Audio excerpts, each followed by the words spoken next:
Legendary na kainan since 1989, they have been recognized by the Michelin Guide Company ngayong 2026, Ilocos Empanada. Ano? Tara? Kaya nga naman, kinikilala na rin sila dito KFC ng mga Marikenyo.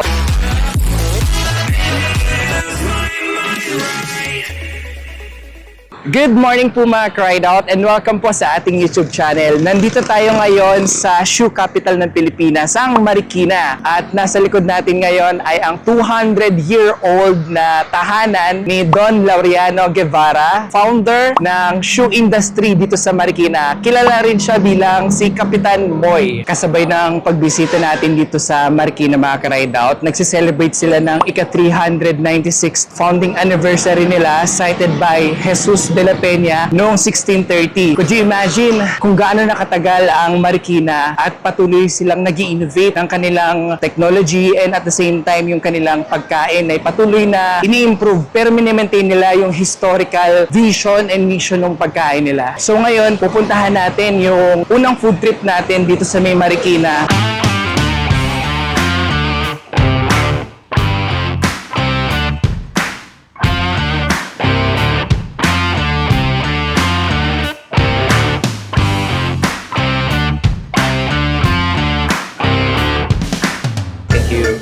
So mga Cried Out, sobrang excited na akong kumain ngayon kasi ito yung first meal ko for today. Ito po ay kilala bilang one of the legendary na kainan dito sa may Marikina. Ang Maki's Eatery ay nag-start or na-establish 1989. So halos kaedad ko. Yung tipong iniire pa lang ako ng nanay ko yung goto, lugaw, palabok, tokot baboy, nagtitinda na po sila. Titikman na natin yung kanilang goto. Ito yung pinakasikat na dish nila dito and I think they mastered kung paano nila i-maintain pero mas lalong papasarapin yung kanilang mga dishes.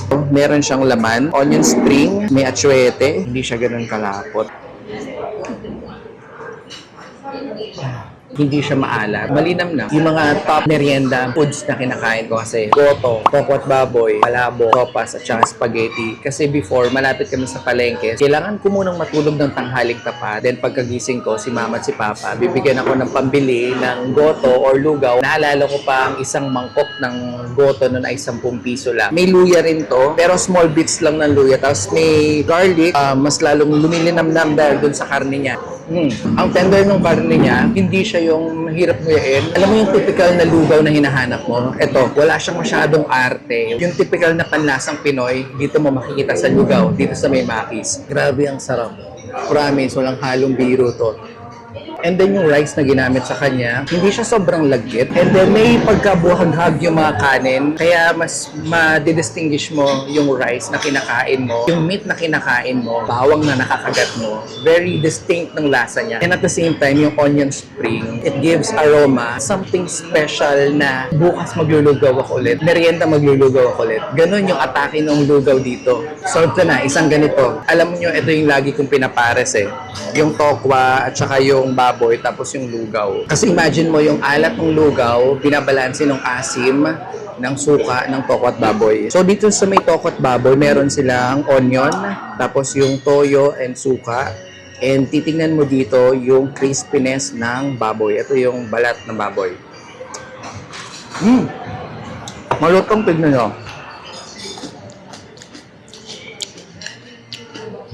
Diba? Sobrang lutong niya. Tapos yung suka niya, ang sarap, hindi masyadong matapang. Meron din siyang paminta. Tikman natin yung tokwa. Ayan o, very juicy siya sa loob, pero hindi siya sobrang lagkit.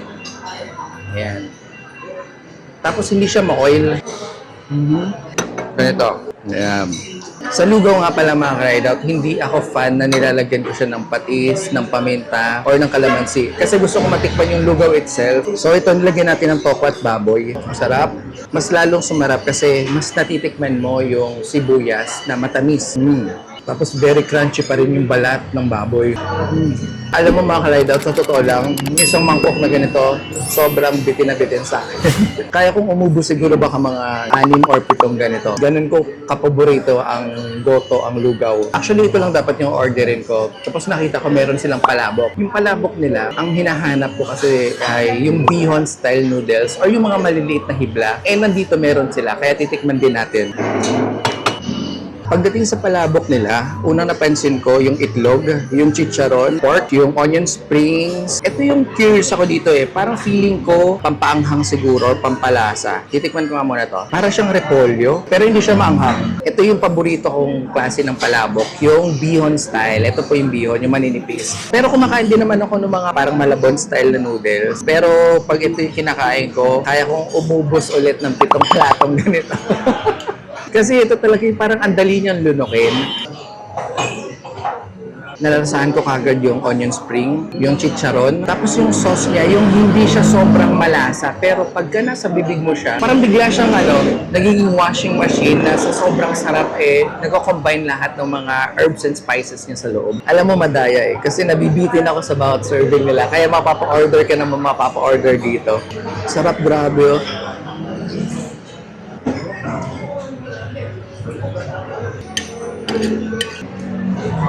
Wala na, finish na. Ubos lahat mga ride out. Before tayo mag-proceed sa ating next food trip, so kung i-rate natin yung food natin ngayon, 10 is the highest. I can give this 8.5 out of 10. Ang atake ng pagkain dito, simple lang pero malinamnam. So ang total expense natin is 149. Pero yung busog ko dito, worth 300 pesos. Proceed tayo sa next food trip natin. Let's go!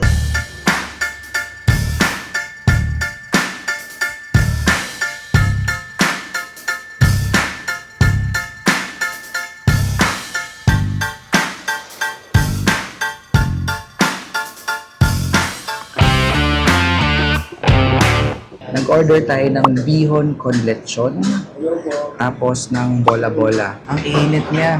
As in, bagong luto lang siya. Sarap. Umuusok po. So, itong in-order natin na bihon con lechon, composed of bihon noodles, yung parang sa may palabok natin, slices, chunks ng lechon, meron ding repolyo, spring onions, string beans. Hindi ko siya lalagyan ng calamansi para ma-identify natin yung lasa niya. Malasa siya. Unang subo ko pa lang, makikita mo yung distinct ng noodles na may pagka-oily flake siya. Pero hindi siya yung sobrang mamantika. It's like yung sauce nag-i-slide dun sa bihon noodles. Tikman natin yung lechon.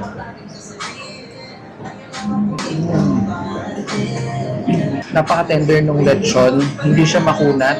Hindi siya matigas. Actually, hindi siya crispy. Ang laman niya, kahit yung taba, masarap. Gulay. Cabbage to. Very sweet ng mga vegetables. Fresh yung mga gulay. Hindi kasi ako mahilig maglagay ng calamansi or toyo or kung ano man, or patis sa pansit. Pero ang sarap niya. Alam mo yung bagong luto siya, mainit, sikmura. Kaya mas lalo kang gaganahan kumain.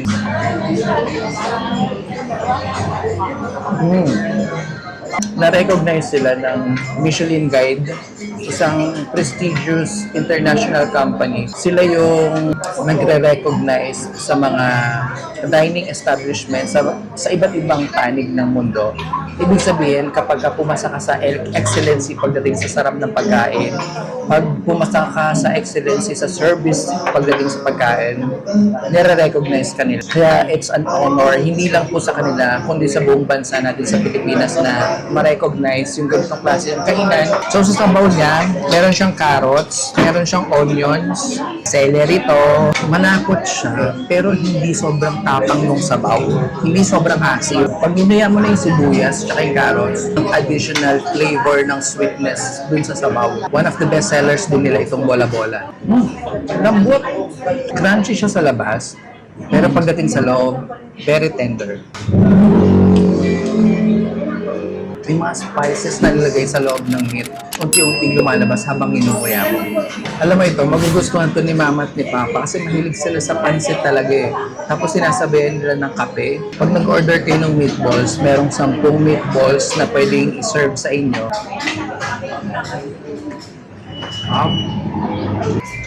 Pero bukod sa pansit, bihon, meatballs, marami din silang sinuserve iba't ibang klase ng pagkain, iba't ibang klase ng luto. Masarap. Grabe, ang lalaki ng mga kawali nila dito.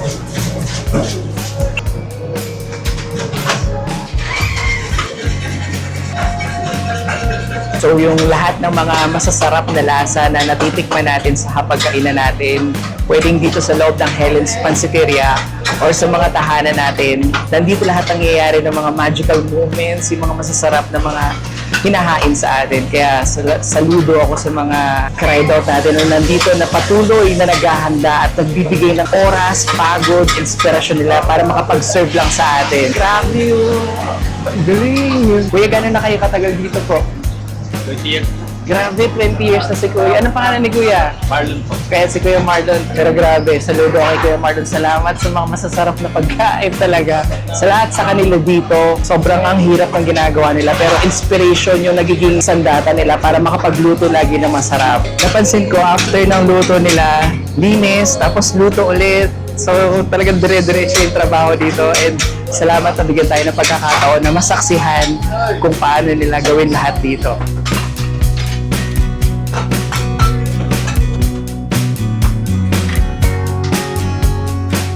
Ito yung pinaka-actual na itsura ng loob. Napaka-busy ng mga tao dito. Ang bilis ng transaksyon, ang bilis ng trabaho, ang bilis ng oras dito. Kaya naman lahat ng tao dito talagang busy talaga. Kaya kung pupunta po kayo dito mga crowd out, make it sure maaga or ahead of time para makuha nyo rin yung orders nyo kaagad. Wala akong masabi. Maraming salamat po sa pagkakataon na masilip ko yung kusina nila. Alam mo yung pumasok ako doon, parang natulala na talaga ako sa bilis at sa dami ng mga pangyayari. Pero kaya pala patuloy silang pinapatronize at nire-recognize kasi even yung mga staff, even yung mga tao dito, very down to earth. Trabaho lang din talaga and smooth yung transactions lahat. Maliit lang yung space nila dito. Yan. Eto, kasi ang daming tao eh. May pila na. So, andun yung menu nila. Pagpasok nyo, pipili lang kayo. Tapos, nandito sa labas, yung mga for take out. Yan. Ibig sabihin yan, dito, upo kang ganyan. Yan. Tapos, hintayin mo lang yung order mo na matapos. Kasi medyo maliit yung space sa loob. Kaya dapat ma-providean din yung mga nagda-dine-in. So, ngayon, proceed tayo sa next food trip. Let's go!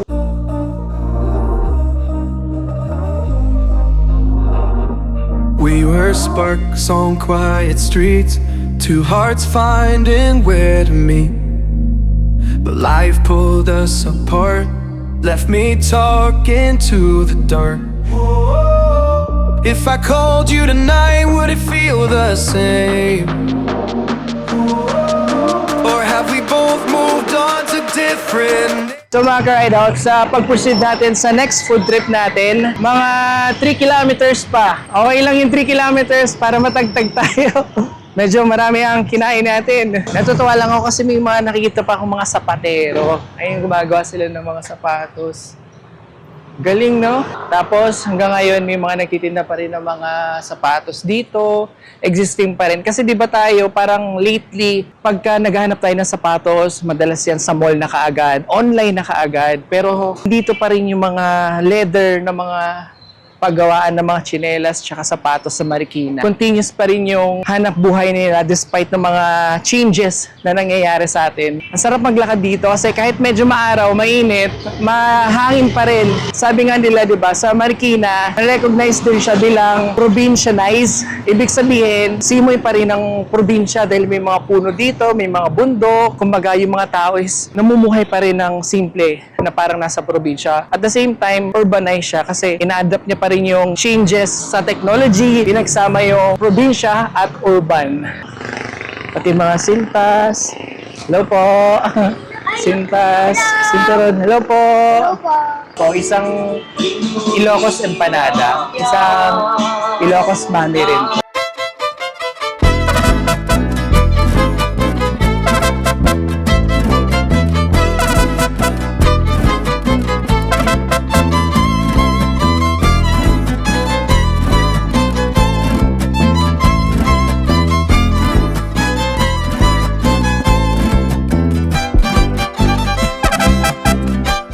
Nandito na tayo ngayon sa ating pangatlong food trip. Binisita natin yung Lola Basits. Dito yan sa may Sapphire Street. Concepcion 1, Marikina pa rin tayo syempre. At ang pinuntahan po natin ngayon ay ang kanilang mga specialty na Ilocos food. First time kong makatikim ng Ilocos empanada. Ang una ko napansin sa kanya is yung kanyang cozy place dito where you can dine in, you can take out, you can order online din po. Tapos nakita ko rin sa kanya yung mga prices po nila ay very affordable. Sa way ng pagluluto niya ay finry po siya kasi yung other way is yung binibake po. Magkakamay na po tayo since pagkain naman po natin ito. Mainit po. Mainit. Okay. Wala muna tayong nilagay na sausawan para malasahan natin yung taste niya. Ha. Ingat. Ha. May zombie. Ayoko kasing sabihin sa una kagat masarap kagad eh. Kahit anong pagkain na pinufood taste natin, mainit siya, bagong luto, crispy in the outside, and chewy and tender yung feeling niya inside. Repolyo, longganisa, tapos may carrots. Okay, so yung, nawala yung sipon ko Parang siya ibang klase ng pagkasuka, hindi siya yung ordinary na vinegar. Parang sukang paumbong. Hindi, I mean, in-exage ko lang based sa pagkakaalam ko. Pero may distinct smell siya na talagang makikita mong purong suka siya. Wow!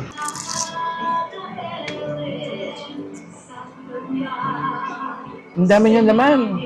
Siksik na siksik siya hanggang sa dulo ng wrapper na mahirap po gawin ang Ilocos empanada and other kinds of dishes na sinasamahan mo siya ng wrapper. Kasi ang pinakamatrabaho po dyan is yung pagkakagawa mo at pagkakatupi mo ng wrapper. Ang sarap niya, grabe. Tapos may egg siya sa loob. Ang bigat niya ha. One big bite. Next sa ating food taste ang Ilocos Mickey. Sa totoo lang, wala sa itinerary ko ang orderin itong Ilocos Mickey. Pero nung nakita ko siya, since isa rin siya sa specialty ng Lola Basits, why don't I will try? Why don't I? Sa madaling salita, susubukan ko na lang. Curious lang din ako kung ano yung Ilocos Mickey. Kasi ang alam ko, mami, miswa, pansit. Pero yung Ilocos Mickey, sabi ko, ano kayong meron doon? Meron siyang spring onions, fried garlic, may eggs, meron siyang chicken. Dito pa lang, ngayon pa lang naaamoy ko na yung itlog. Okay, wait lang. Okay. Okay. Ako lang yung nakakaintindi, no? Pero isa pa. For more convincing factor. Joke lang. Gets ko na. Ilocos Mickey. Kung ihahalin tulad ko siya sa ibang mga sikat din na mga noodle dish, lomi, yung kanyang halos kahawig. Mula dun sa sabaw niya, yung chicken niya napakalasa. Slices ng chicken is parang corned beef. May lumalabas na aroma dun sa chicken. Sabayan mo pa nung mga herbs and spices nila. Nagkahalo-halo siya. Something na unique, something na bago. Na-identify mo yung flat noodles, yung fried garlic, and then yung cube garlic na lalasahan mo siya. Yun yung mag-aalis ng suya sa paghigop ng sabaw. Kasi unti-unti kang lalong nabubusog. Tapos sabayan mo pa ng itlog. Magandang pang breakfast din to and staple food. Grabe ang bigat niya sa tiyan. And then yung overall rating natin dun sa food is 7.8 out of 10. Okay yung Ilocos empanada, very crispy sa outside layer niya. Tapos very meaty dun sa may loob. Freshly cooked pagka sinaserve din sa lahat. Medyo ang hindi ko lang na gustuhan, but very slight lang naman. Yung Ilocos ko, medyo maalat-alat lang siya ng konti. Maybe it's because yung sabaw ay medyo konti or medyo maliit yung bowl niya. Kasi di ba usually kapag dinamihan mo ng sabaw, medyo maglalighten yung lasa, yung alat. So, yun lang naman yung concern ko. Yung ating nagastos for today, 160 pesos plus dun sa Ilocos Empanada and sa Ilocos Mickey. Tsaka malinis yung pagkakaserve. Yung dine-in dun sa order area is separate pero magkatabi lang siya. Meron kang private space, malilim yung lugar, hindi mainit, tahimik yung lugar. Parang yung pakiramdam na yung Ilocos ay dinala dito sa may Marikina. So ngayon mga Carrot, proceed na tayo sa next food trip natin. Let's go!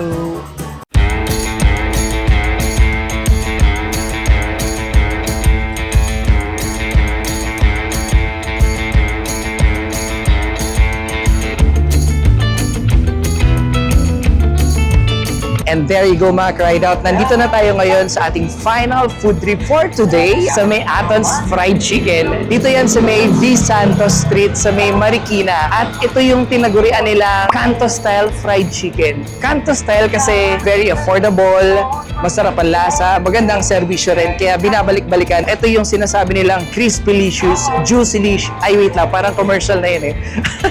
Ito yung sinasabi nilang crispy fried chicken, very affordable, KFC ng mga taga-Marikenyo. So tara mga ka-ride out at tikman na natin ang Aton's Fried Chicken. So yung buong pagpaprocess ng fried chicken nandito sa kanilang operation sa loob. And then approximately minimum of 100 pieces per day yan. Andun na rin yung mga naka-chop na parts ng fried chicken. Yung buong fried chicken nandun na rin. And then estimate na rin nila kung ilang piraso yung gagawin na. Kasi for almost how many years na nilang ginagawa to, talagang kabisado na rin nila yung demand ng tao dito sa Marikina.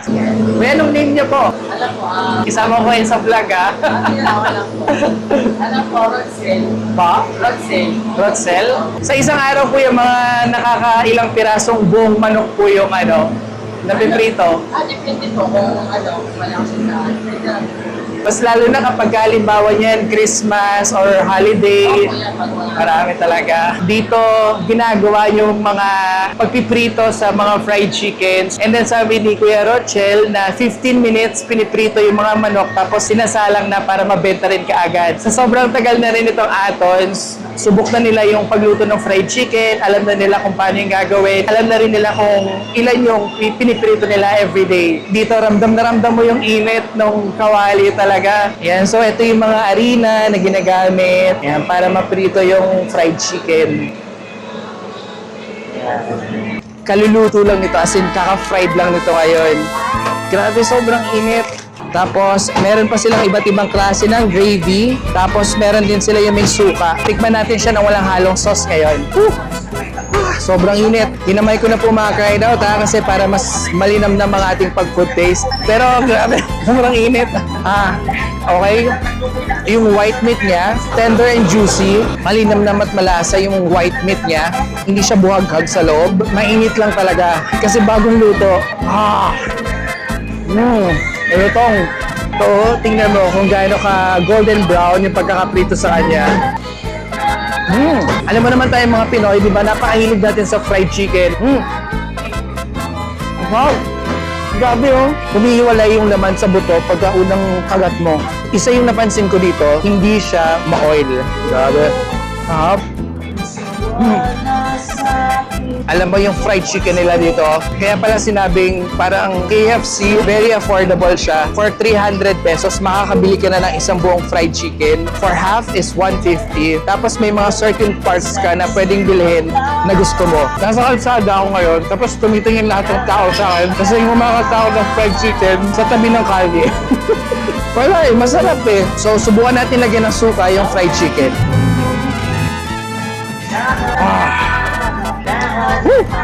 Yung suka niya, maasim siya, pero malalasahan mo yung timpla ng bawang, yung sili. Kaya may mixture ng chili, tapos sourness, tapos ihalo mo sa juicy meatiness ng manok. Bukod sa vinegar, meron din silang parang gravy style na sausawan. Pagay tayo. Nabitin. Pagdating naman doon sa gravy part, may pagka matamis, nagko-complement siya kasi maalat yung chicken. Maalat in a good way pa rin siya. Tapos yung gravy natin, very plain, very thick. Tapos nanonood siya sa loob ng chicken. Sarap. Yung alat niya bumabalanse talaga doon sa gravy. Hindi naman sobrang tamis yung gravy. Parang very plain lang siya to soften yung alat ng chicken. I can give this 8.5 out of 10. 10 is the highest. Bakit 8.5? Kung paano siya niluto, hindi siya minamadali. Para talagang fry yung chicken niya. Okay yung serving nila dito, organize sila. Pagdating sa price, yun yung malakas makahatak sa mga customer pagka hindi masyadong mahal yung price. Diba? And you want to share yung food na hindi mahal but at the same time mabubusog din yung bawat kasama mo. I guaranteed, masarap po ito. Aton's Fried Chicken. Dito po yan sa may Marikina. Ito yung masasabi mo na gawang Pinoy na pinapatronize din, lalo na ng mga taga-Marikenyo.